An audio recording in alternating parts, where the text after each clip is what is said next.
वो स्वीकार करते हैं उत्पत्ति में सहकारी कारण, उन्नास में सहकारी नहीं मानते, तो उत्पत्ति विनाश कोई अलग समय नहीं होता,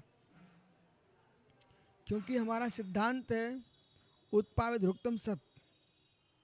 जहाँ पर जिस क्षण उत्पाद होगा उसी क्षण व्यय होगा, जिस क्षण व्यय होगा उत्पाद होगा उसी क्षण ध्रुव भी होगा, और जहाँ उत्पाद व्यय ध्रुव होगा वहाँ ही सत होगा। ऐसा बोलिए अथवा ऐसा बोलिए, उत्पाद व्यय ध्रुव जिसमें है उसका नाम सत है। तो जिसमें है वो अधिकरण हो गया, ठीक है। अब ये सारी जो व्याख्या चल रही है बुद्ध इतना नहीं बोल पा रहे कोई सत है। सत शब्द जो बोल देना, जैसे कि रूस कहता है यूक्रेन से आप इतना बोल दो मैं नाटो में नहीं जाऊंगा, तो अपने में रहो अपने में रहो, और जिद्द पकड़ के पूरा देश का नाश हो गया।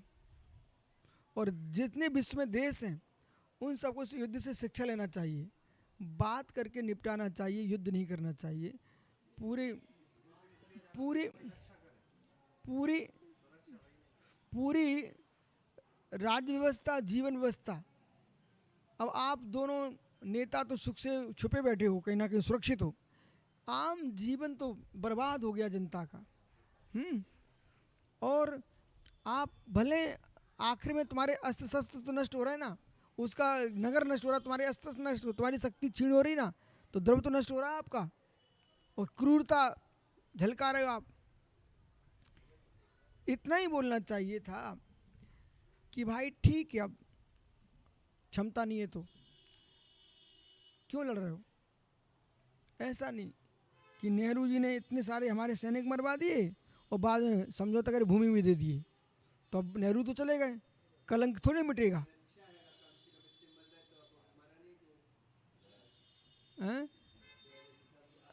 आइए आओ, तो मतलब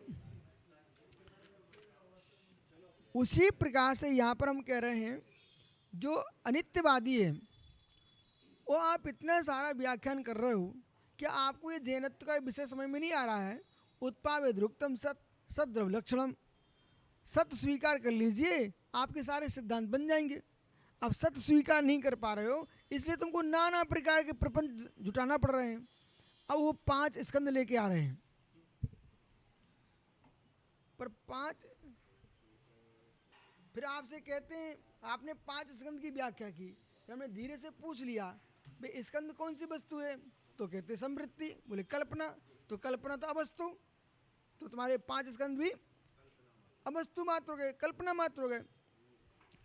चित्त विशेष रूप प्रसादी बद्धान, चित्त विशेष रूप प्रसाद से युक्त बद्ध प्राग उत्तम, पहले उत्पाद आदि उपगम से उत्पाद को मान करके क्षणिक बाद में दूषण बढ़ामी पाणी दूषण कह दिया, दिखला दिया।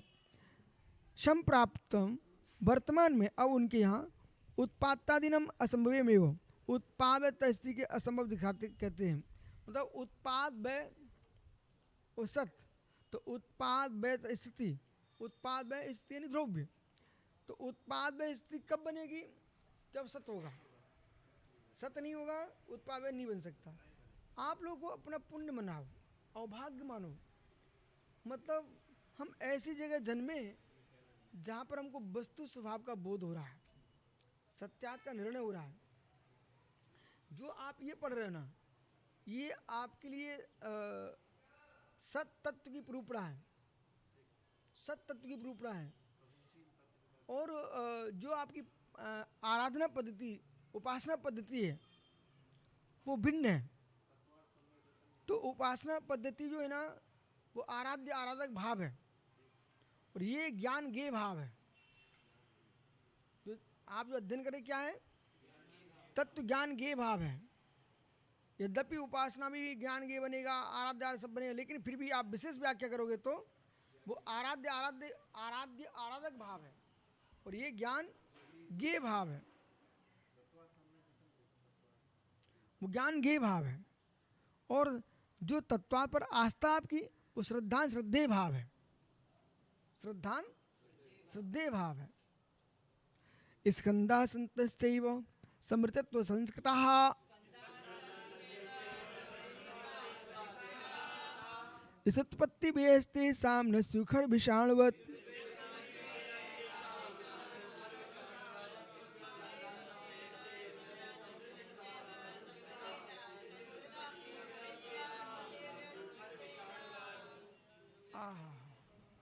स्कंदा संतश्चैव पढ़ो समृतित्वात् संस्कृता इसुत्पत्ति वयस्तेषां न स्युः खरविषाणवत्।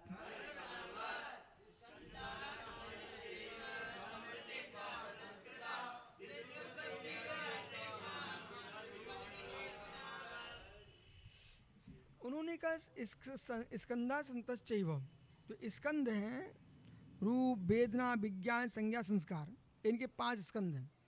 ठीक है, ये जो 5 स्कंद आप माने हैं तो वो कह रहे हैं संतश्चैव, ये भी संतति है।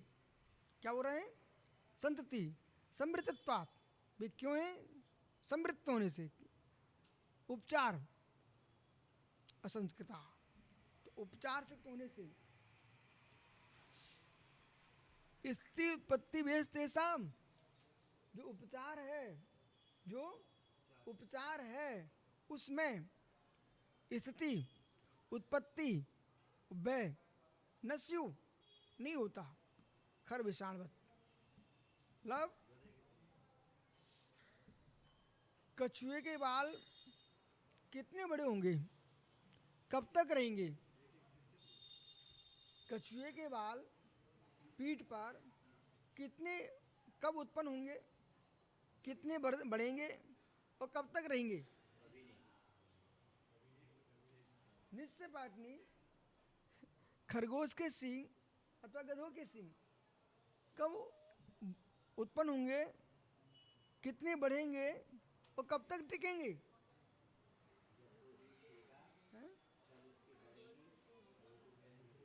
होते ही नहीं है ना। इसी प्रकार से उपचार जो है मुख्यार्थ के बिना न उत्पत्ति है, न व्यय है, न स्थिति है, न वृद्धि है उनकी। इसलिए आपके 5 स्कंद अवस्तु हैं। जैनों ने कहा आपके 5 स्कंद अवस्तु हैं। कैसे? गधे के सिंह के समान। स्कंद रूप वेदना विज्ञान, ये आपको है ना दूसरे के सिद्धांत भी याद रखना चाहिए, उनको स्वीकारने के लिए नहीं, उनको समझने के लिए। दूसरे के सिद्धांत भी याद रखने, परंतु कभी कभी होता उल्टा है। तुम इस सिद्धांत याद कर लिए होशियारी दिखाने के लिए उनके पक्ष में तुम चले गए तो तुम्हारे सम्यक की हानि हो जाएगी। ये न्याय शास्त्र संभल के पढ़ना पड़ता है। श्रद्धा जरा भी डमाडोल हुई ना तो कैसे कैसे, कितने सुंदर बिंडली गए, कितना सुंदर भवन है, जरा सा भूकंप आया सब मलबा हो जाएगा। तो फिर भाई पहले पैसा लगा के बनाया है आपने ये महल, फिर इसके मलबा को हटाने के लिए पैसा लगाना पड़ेगा, बराबर।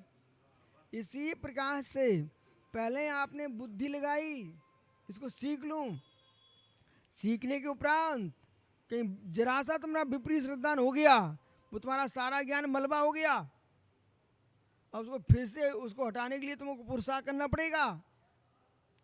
इसलिए जब तक सामर्थ्य नहीं है तब तक बिना गुरु के दूसरे ग्रंथ पढ़ने का नहीं तो आदमी कहीं डमाडोल हो गया तो मूल से सिद्धांत तुम्हारा समाप्त हो जाएगा। रूप, अब देखो ये क्लास सिलवानी में भी चलती थी, ठीक है ना, जब, लेकिन उसमें समय नहीं था। तो हमें आर नंदी का नाम जानते हैं आप लोग? आर नंदी, आर नंदी कौन से? छत्र चूड़ामणि वाले। देखा पंपम, ये लोग क्या समझे?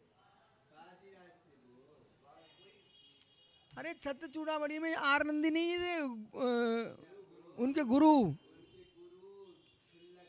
हाँ, तो उनके गुरु जी थे ना आनंदी, जीवनधर के गुरु का नाम था आनंदी। उन्होंने बराबर उनको पढ़ा के रखा।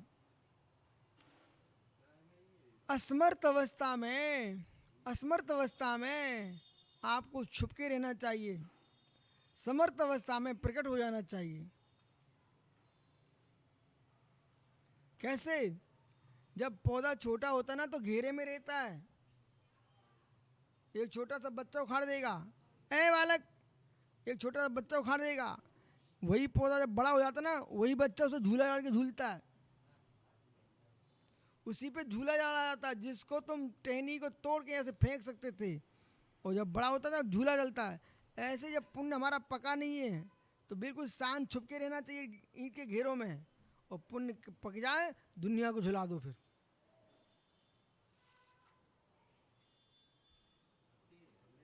हैं?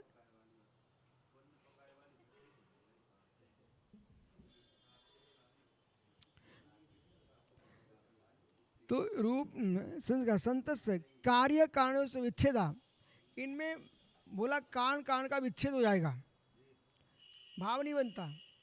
क्योंकि संततियों में संत क्यों नहीं बनता है? कारण कहाँ भाव कहाँ बनता है? जहाँ सत होगा। तुच्छा भाव में कारण कारण कैसे बनाएंगे आप?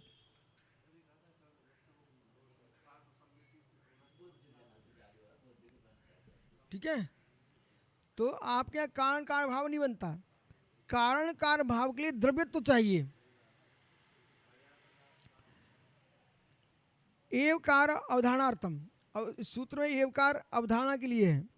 असंस्कृता एव अपरमार्थता, असंस्कृत अपरमार्थ एव कुतः समृद्धत्वा, समृद्धि होने से मिथ्या रूपत्वा, समृद्धि क्या है? मिथ्या रूप है। अतः तेषाम स्थिति, जो मिथ्या रूप है, जो मिथ्या वस्तु है, जो जिसका सती नहीं है, मिथ्या है, अवस्तुभूत है, तेषाम स्थिति, उसकी स्थिति कैसे? सत अवस्था, सत कैसे? उत्पत्ति, उत्पत्ति कैसे? घटावस्था विनाश, कपाल आदि रूपस्ते नश्यु भवेयु। तो जैसे घट, अरे मिट्टी होगी तो घट भी होगा, कपाल भी बन सकता है। जब मिट्टी का अस्तित्व नहीं है तो ना घट ना कपाल, ना नाश ना उत्पत्ति। नश्यु भवेयु खर विषाणवत, कैसे? गधे के सिंह के समान। यथा खर विषाण उत्पत्ति हम न संते, जैसे गधे के सिंह की उत्पत्ति वह न तेसम स्थिति, गधे के सिंह की न स्थिति है, न उत्पत्ति है, न वह है। ठीक है, न संतेव तेसाम भावा, क्योंकि इन तीनों का भाव प्रत्यय विशेषात, क्योंकि ये एक दूसरे के प्रत्यय क्या है? प्रतीत हैं। तो एक दूसरे के सारे हैं। जब तुम्हारा सारा ही नहीं है तो कैसे बचेगा? ये पुनः संस्कृतम तत्प्रमार्सत, जो संस्कृत है वो परमार्सत यथा सुलक्षणम या सुलक्षण न तथा स्कंद संत से, वैसे स्कंद संति नहीं है, तथा स्थिति उत्पत्ति ह्रास, स्थिति उत्पत्ति नाश, विषभाग संतानुपत्ति विनाश हेतु प्लुयते। तो उसी प्रकार से स्थिति उत्पत्ति से रही तो भी विवाह, विवाह संतान उत्पत्ति के लिए विनाश का ऐसा बोध मानते हैं। ये मात्र पोप का कथन ही मात्र है। अब इसको बोलते पोप लीला ही है आपकी, ये पोप लीला है। मालूम, जब इनका माहौल बढ़ गया था और फिर लोग उनको उपहास करने लगे थे तो उनके नाम बोले ये क्या है सब? बोले पोप लीला है, पोपों का तांडव। पोप जानते हो? पोप लीला जानते हो क्या?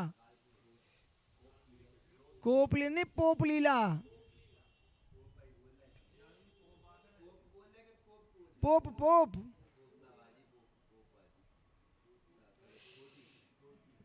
पोप लीला है। पोप लीला क्यों कह दिया? छड़कम वादियों के गुरु पोप कहलाते हैं। छड़कम वादियों के जो गुरु है ना वो पोप कहलाते बेटा। तो उनके पोप, ठीक है। अब ये वहाँ से चलता पोप। कैसा पोप? जब वस्तु है नहीं है, नाश ही हो चुका, तो तुम फ्री वस्तु को दिखा रहे हो, अब वस्तु में वस्तु दिखा रहे हो, पोप लीला है, तो वो पोप लीला बन गया फिर। ठीक है, अब आगे विचार करेंगे।